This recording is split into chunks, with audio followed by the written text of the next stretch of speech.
What's happening, folks? Sean, the average angler, and we have a fishing report for you today from the California Delta.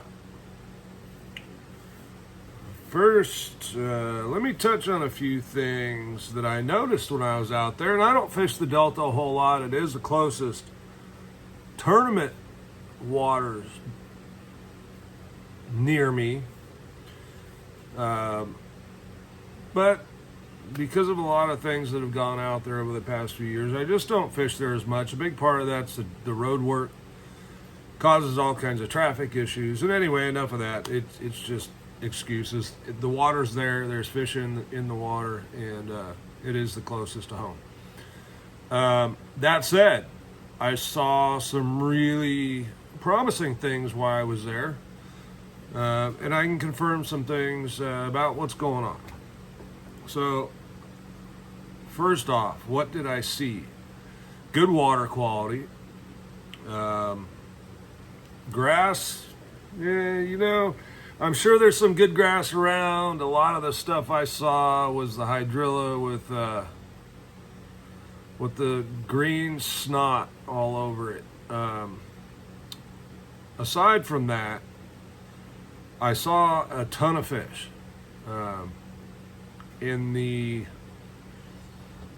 say, 3/4 of a pound to 4 pound class. A lot of them. Which tells me that the last few spawns have done well. Which is to be expected with the high water the last few years. The bluegill are spawning. We saw bluegill beds all over the place, and everywhere you found bluegill beds, there was a lot of bass around. Catching those bass wasn't quite as easy, but we did catch plenty of fish. Not enough to do well in the tournament, quality-wise. Quantity, if it was an every fish counts thing, we probably would have did pretty good. But that said, I think the fishery appears to be on the rebound from the last few years. The tournament was separated into two, said high-low. I don't know what that meant, if it was boat size or whatever. One side took 25 pounds, another took 24 or 20. Those were the only two bags over 20 pounds. So still nowhere near the Delta we're used to. And the weights dropped pretty quick. There was a few 17s and then so forth and so on. And if I misspeak, because there was a high and low, forgive me, I'm not doing it intentionally. I just have an old man's memory. So, and I didn't pay that much attention to the lower ones. I just kind of look at how quickly it dropped. We didn't weigh in. We had about 8.5, 9 pounds, something like that. We knew it wasn't going to be any good. There's not a point situation for us, so we just dumped them and headed home. So what we caught fish on, and we pretty much fished Central Delta. Did kind of a big loop, hit some different types of stuff, and we caught fish on the drop shot, which I had in my hand quite a bit. You would have been proud of me. The drop shot gets bit. The drop shot produces big fish on the Delta. Didn't yesterday, but it got bit a lot. The wacky rig Senko got bit a lot. A Texas rig Senko got bit a lot and put a lot of fish in the boat. Then we get into the funner part of the bites, okay? We fished a ton of reaction, okay? We threw the heck out of the chatterbait, a little bit of spinnerbait, threw a little bit of glide bait. Weren't getting any reaction on the glide baits for the most part. I had a couple swirls behind the bait. No real committal, so it didn't get thrown a whole lot. The chatterbait we threw a lot of. And the chatterbait caught fish pretty much wherever we went. One was green pumpkin red, which Chris was throwing, and I was throwing a bluegill pattern in the Evo with a bluegill pattern missile baits. I don't remember what the missile one calls it. Chatter spike deal. Oh, I might have one right here. I do have one right here. Spunk shad, I guess is what it's called. Yep.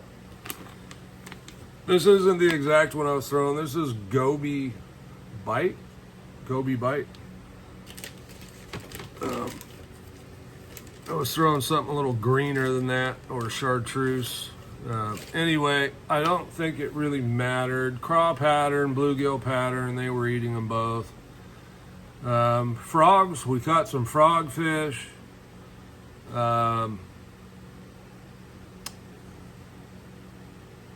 Some good bites on the frog. The bigger fish that bit the frog didn't eat it. They just acted like they were knocking it out of the way, right? Come up like closed mouth, send the frog flying. A lot of times that's an indication they're spawning. Don't really know because I didn't see the beds. And then the other bait I threw a lot in the afternoon that we really started to key in on something specific was the buzz bait. We threw some choppos, we threw some whopper ploppers, didn't get any action on them. And I think part of that was because of where we got bit at. You couldn't throw them due to grass, stuff on the surface. You had to throw a buzz bait. I'm going to do a video on buzz bait fishing later this week. I'm waiting for some things to come in. I lost the only one I had of this certain buzzbait, and quite honestly, I think I'm just going to go to this exclusively in the future. Many reasons why. One, I don't have to carry a ton of buzzbaits. Two, it can be fished a lot of different ways and can be altered. So I think that's what's going to end up happening, and I'm going to share it with you. It's just I've seen enough this year over the years that I think it's really all you need to do. And it'll save all of us some money. It's going to save me some money, that's for sure. Water temp, I don't know. It was pretty comfortable from, when I had my hand in it and that kind of stuff. But I couldn't really tell you.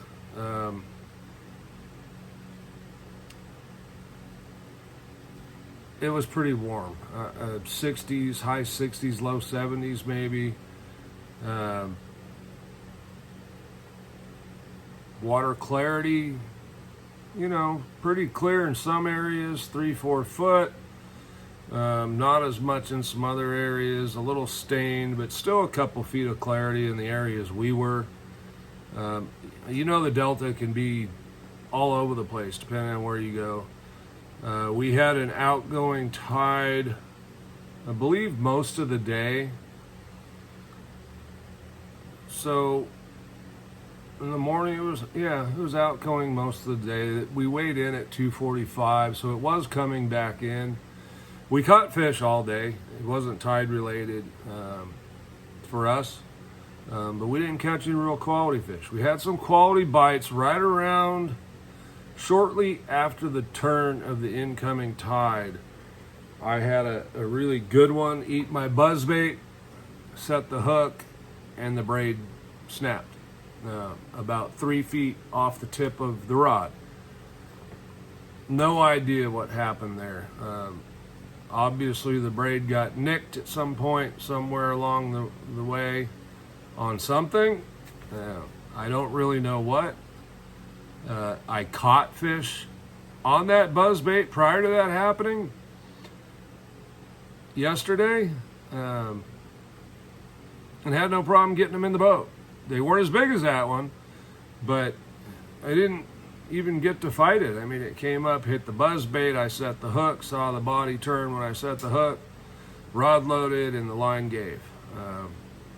So nothing you can do. Obviously, it's time to change my braid. Anyway, the recreational boats are out. They make it a little difficult in certain areas. It really dirtied up the water. And it makes it kind of hard to fish if you get in any of those sloughs where they're going back and forth, back and forth. But in a lot of areas, we didn't see them at all. So getting the twisty turny stuff is my advice, because that's not the best place for them to ski, tube, wakeboard, whatever it is. There's plenty of room for everybody out there. We fish both types of areas. Treat everybody the way you want to be treated. Look for that buzzbait video coming up. We're going to have some other bait tips coming up. We have a couple unboxings this week. I'm just going to wait for everything to get here. And during the unboxing, I will announce the winner from the last unboxing to pick 3 of the Berkeley baits from the big summer unboxing. Okay, so if you guys are in that, you did everything you were supposed to after you watched that video, I will be announcing the winner later this week, probably Wednesday or Thursday. So be on the lookout for that. And we'll let you pick the baits you want. We'll get them sent out to you. Thanks for watching. Sean the Average Angler. Like, subscribe. We'll see you on the next one.